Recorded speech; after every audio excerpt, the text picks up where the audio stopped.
Hi, can you hear Hi, me? how are you? Very well. How are you?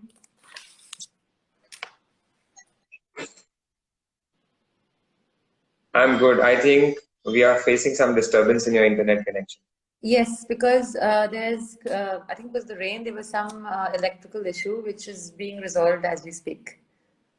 Okay, no problem at all. How are you? Very well, very well. Okay, I just introduced Natasha as one of the partners in Line the Design firm at TDF New Delhi. And I know Natasha since I think more than 4 5 years old when we were together engaged for the residence of fashion designer Rohit Gandhi in Golf Links. That's right. And since then, I think the relationship with their firm has been strong and growing. Uh, I would also like to kind of, for our viewers, that LTDF is basically into boutique architecture and they do all kinds of interiors as well as architectural projects. And for Alcoy, we do premium fenestration solutions. So I would also, for people who are joining in, if they have any question in between, they can just, type in at the comment and I'll make sure that I take it up for an answer either by me or by Natasha. So Natasha, today's topic is basically to do with choosing fenestration systems with a balance of aesthetics, purpose, cost, and practicality. And my first question to you today is, what performance aspects are or should be considered while choosing windows? What is it that you guys look at when you are designing your projects? So, what I love about windows is that they're a perfect balance, or I would say the marriage between the interior and the exterior. So that the windows is actually where architecture and interiors actually meet, they interact, and they create that entire transition from the inside to the outside and vice versa. So when actually designing the spaces, one is of course the architectural aesthetics, because the windows essentially are more visible from the outside. From the inside, as an interior designer, we usually have curtains, and it's the practicality and the usability, the logistics of using them that matter more on the interior. So I would really look at architecture as the larger decision-making process for choosing windows.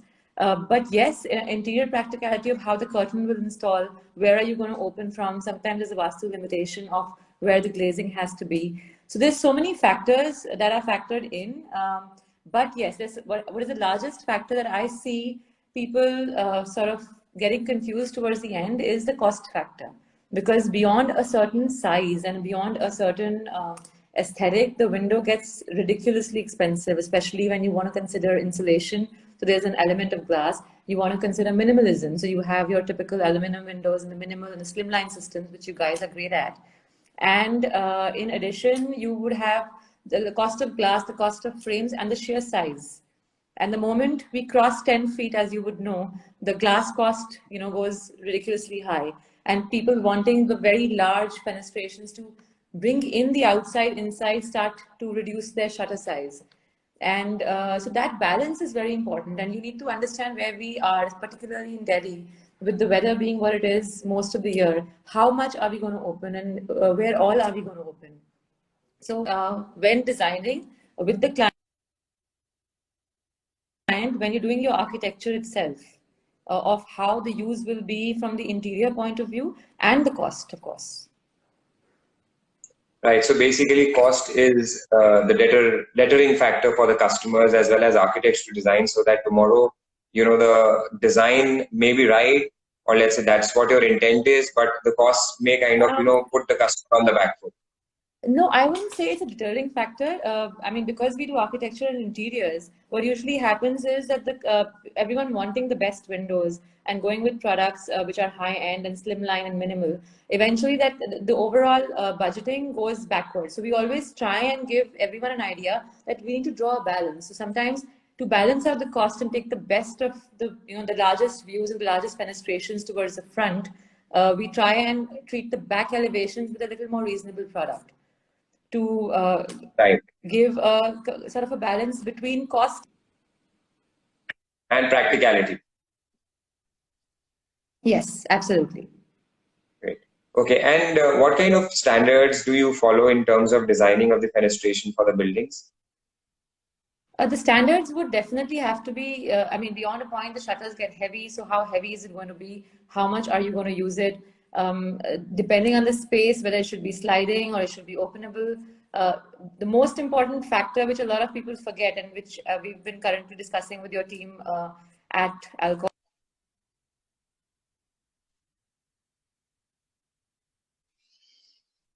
The largest issue comes in maintaining them and cleaning them and keeping them clear, which we have solutions now, which you can of course surprise everybody of the magnetic dust-proof layers that you put on the glass. But when you have sliding, sometimes it's very difficult to reach one end and actually clean a window. So that's something that people come back to us later, and we have also learned over the years on when you look at designing the functioning of a fenestration, what all you need to look into. And I mean, we can't just give fixed glass endlessly without having a thought process on how to maintain them. Okay, so what do you think should be, I mean, as per you, what are the right typologies you think that you are comfortable with in recommending, which kindly give you that kind of a balance? Well, kinds of typology. The slimmest, of course, would be the slimline with the sliding. I mean, that's the most beautiful, and that really. So, what really is a window? A window is something that keeps you weatherproof while giving you light and keeps the water and the weather out as much as you would want, and sometimes lets it in when you would want. So, given that, of course, there is of course a sliding function which is very important. Then the meshes are very important, which aesthetically now we have so many beautiful solutions. So you're not stuck looking at them all the time in when they're actually closed. So how you operate the window, when you would need it, what does it look like closed, what does it look like open, and cleaning it when it is closed and in times of bad weather and dust. All of that comes into play and every situation is different, every corner is different. So, and then how do you bring it all together to have a complete aesthetic on the architecture? So the challenge is a balance of all of these factors.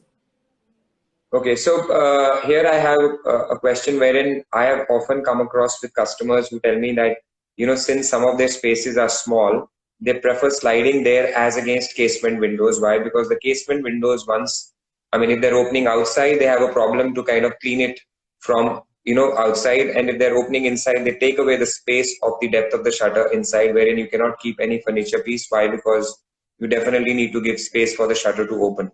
Now, are you of the same opinion what customers have in such cases? And that's why the sliding is becoming more popular? Yes, definitely. Sliding is becoming more popular because of the space reason, and your slimline and minimal systems give even a slimmer frame. So when we have a casement, which would come ahead in front of it, and the space inside, outside, plus the possibility of meshes increases so much more when we have a sliding. So I definitely recommend sliding a lot. But when you need a larger opening, I mean, when we do a 2x3 opening instead of a half, then the sliding in fact gives you a larger opening as well. So the benefits of sliding are many. If cost is not an issue, it's definitely a first choice. Okay, so now I'm going to get a little bit more into the specifics of the windows, wherein I would want to know that, lately when there is a lot of options that are available to customers and architects, how do actually architects go about educating their customers for using what kind of a window, maybe the material, maybe the type of glasses, or for that matter, maybe the brand of the window. So how do you guys go about kind of educating the customers when there are so many options available, and the customer obviously being buying this product for the first time is utterly confused in terms of not only the brand he wants to buy, the material he wants to buy, but also the typologies that there are many customers who walk into our experience center asking, okay, what will be nice here? Either it will be a fixed window sliding or a casement. Now it's very difficult for me, not being an architect, telling them that if he is coming from a price perspective, I have no option but to say that ultimately I can recommend you from the budget that fixed is cheapest, then comes casement, and then comes sliding. So how do you go about handling the entire confusion that the customer creates? So I think it's very important that when we do, as architects, when we're doing the architectural design, we integrate the window operation in our initial drawing itself, which already indicates to a customer that this is going to be sliding or this is going to be casement. So there is a mental model that is preset that, okay, I will step out from here, because the furniture layout is a very large decision maker on the kind of operation of the window.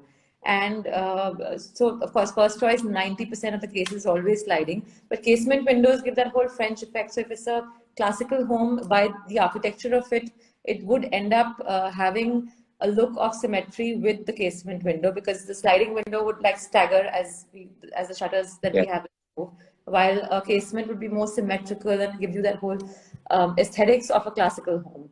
So one is, of course, the look and the architectural layout itself. So I think 50% of the decision is made in the initial segment, where I don't think we actually revisit the kind of window beyond that.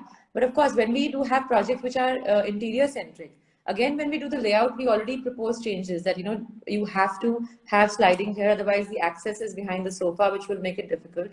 Or you have to have a casement here with a 3 feet height, because you would not have otherwise. So various things like meshes, how it is. Can you hear me? I think I am fine. Yeah, I mean, you're back. Okay, so the architectural layout itself, I would say, is 50% of our decision making as far as the operation of the window is concerned. As far as the glass is concerned, it depends on the climatology. Where are you facing?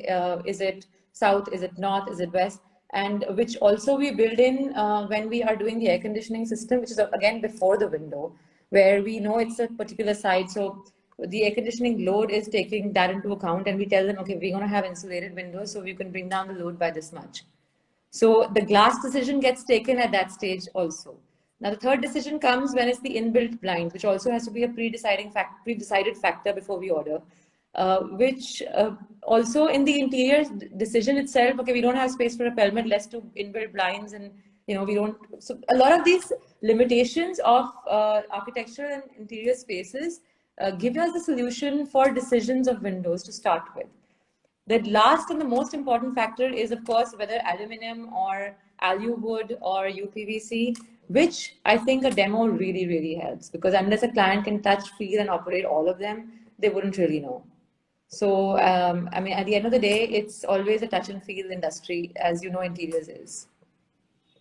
So basically, I mean, the two key takeaways I've taken, I mean, I've kind of understood from your answer is, one, that the customer should be ready with the layout, with the interior layout, and maybe the furniture layout for us to be confident about what kind of a typology should be used. And the second is, definitely he should try and feel the product by using it, by sliding it, by touching it, than only, just going by the paper or the price for that matter.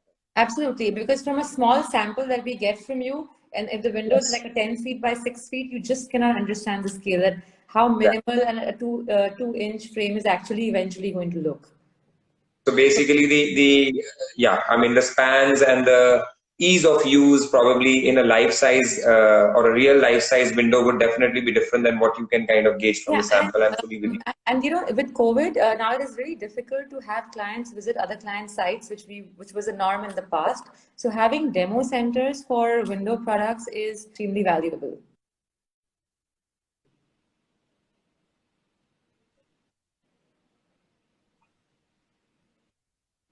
So yeah, so I mean, for vendors to have demos is extremely important and extremely valuable, especially because visiting homes and sites now is not an option with COVID. I'm fully with you on that, and hopefully we're going to have our demo center in Delhi, I think, probably in 3 months' time. Yeah. And okay, now again, what about the safety of the product? How do you ensure the safety of the windows? Why? Because these days there's too much of glass, and the customers sometimes are wary about the glass breaking by itself because of glass to side and toughened glasses. I mean, obviously you can replace it with laminated glasses, but at the end of the day, the risk of breakage and cleanliness is always there. So my main concern is that, is there something that you ask your vendors, or for that matter, expect from vendors that they should do about giving you something to do with calculations with respect to whether the window has been designed well in terms of structural calculations, etc.? There's softwares. Most of your products are built on softwares where a certain weight of glass, if you're taking a double glazed a DGU system, then of course your shutter size has to limit, because your frames can take a certain amount of weight. So we depend on those, of course. There are times when we do want to go beyond and I believe the allowances margins are 10%. So we go a little bit, sometimes we stretch a little bit wherever we can. But yeah, I mean, it depends on the systems as far as security and the weight is concerned. Now, as far as security, the biggest issue of breakage is actually with regards to security and children. So there Yes. is with children particularly, people always have this question: okay, do I go for extra clear or do I go for your green, the normal glass? Now that changes the cost massively. But when looking out from the inside, especially in a farmhouse where the context is so green, you really can't tell the difference. It's more looking out from in architecturally. So, but when the curtain comes against it, and if it's a white curtain, then you do see the green. So sometimes having that little green tinge actually is secure because people know the window is shut or is open. As far as security is concerned, there's intrusion systems which we highly recommend wherever there is an issue, especially in I would say tier 2 cities where we're doing large glasses and security is a large issue.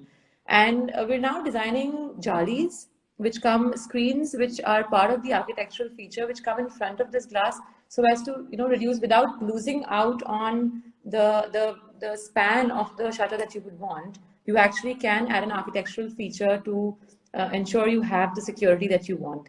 As far as breakage by accident is concerned, I think if you take laminated glass, as you would know, it changes the color a little bit, but there's nothing better than that because the glass shatters and it stays in place. And we've seen it be very successful across the board.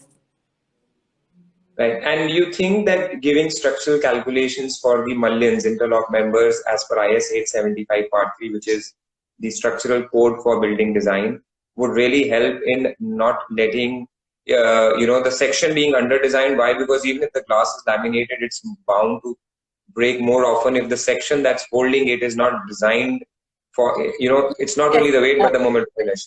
Definitely the calculations that we receive from technical, which is why I really highly recommend companies which have a strong technical backing such as you, where every window is coming from a software where all these calculations are done as per standards.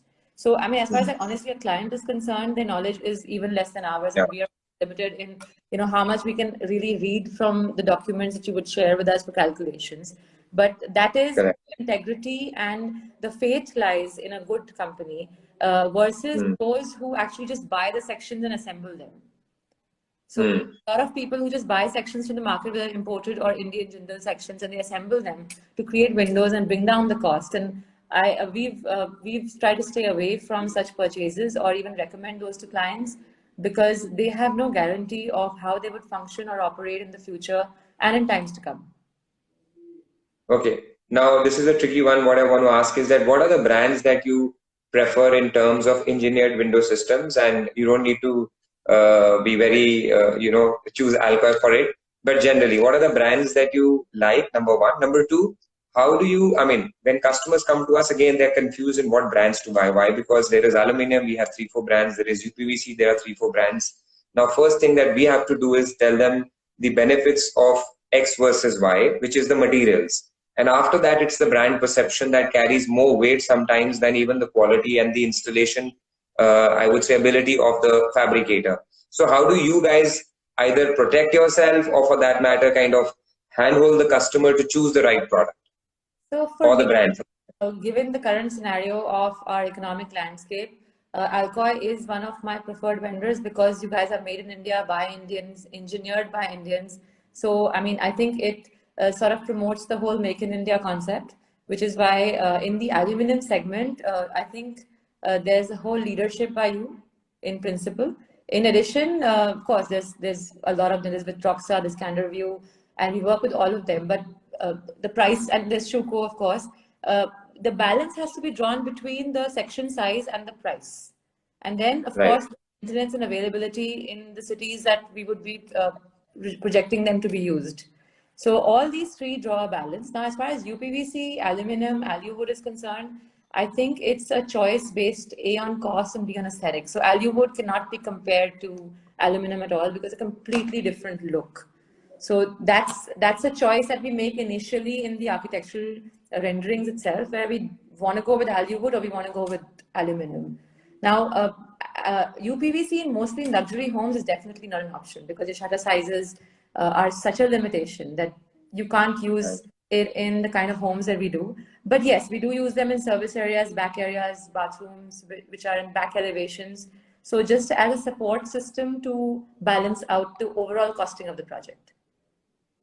Okay, thanks for that. And now, I mean, I think we are almost approaching the end, but what I want to know is your final views on, fenestration generally that you think the customers, or for that matter, viewers should know about when they are selecting it, as well as when they are discussing it with their respective architects in terms of, I mean, going by aesthetics, purpose, practicality, brand perception, etc. So what do you want to give your last words on that? My last words would be look at the entire geometry of your fenestration as far as your architecture is concerned from the outside. From the inside, look at the usability, which are the actual operational doors, and how are you going to maintain it from those spaces. And third most important thing is that, at the end of the day, the context is most important. We live in Delhi, right? So in Delhi, in the good weather, we have pollution. And in bad weather, you can't really open windows. There's mosquitoes. So don't forget your meshes, and don't get overexcited about opening everything, because at the end of the day, we open very less. And the cost variation on everything being open and maximum being open actually is very, very large as an impact towards the overall cost of your fenestration. So if cost is something that needs to be balanced, then try and open only where you actually would need it. So the takeaway being that the customer should actually do his recce in terms of balancing costs with openings and the layouts, etc. I mean, it should not be a very tough decision. Helpful when you walk through the house and you imagine that, okay, there's going to be a sofa here, I'm going to open this. How much? If it's a 6-foot opening, how often am I going to open it? And how much am I going to open it? And if it's the most polluted day, then what? And as far as fresh air is concerned, I think at least in Delhi, fresh air is not so much through windows now. It's very less, except in bedrooms. You have fresh air systems, because we shut down in good weather to the outside air because of the pollution. Right. That's a pretty state, but that's the business we are in terms of, giving customers the choice of having fenestration systems made be for inside outside views or for ventilation. So it was great having you with us today, Natasha. Wishing you all the best. But yeah, I would just like to add one thing, that I always believe that windows are not just to bring in the outside. It is also to bring the inside out. So at night, the visuals that you get are very, very important. So I mean, it has to be looked at with light, without light, in every possible sensibility that one can, because that's where the architecture and the interiors actually interact, right at the window. Right. I mean, that's very well said. Thank you very much for having, thank you for being in the session, and we hope to catch you soon. Yeah. All right. Thank you. Bye. Bye.